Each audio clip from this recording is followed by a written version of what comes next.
ফেলুদার সিধু জ্যাঠা ছিলেন আর আমাদের আছেন গুগল জ্যাঠা। সেলিমের মা যে ভাষায় উত্তর দিলেন সেটা বার্মিজ।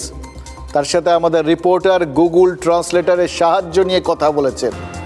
উত্তরে সেলিমের মা যা বলেছেন সেটা বুঝতেও গুগলকেই দোভাষী হিসেবে ব্যবহার করতে হয়েছে। শুনলেন তো, সেলিমের মা স্বীকার করেছেন তার আদি বাড়ি মায়ানমারে। অথচ সেলিমের প্রতিবেশী বললেন তারা নাকি শুনেছিলেন সেলিমের পরিবার বিহার থেকে এসেছে।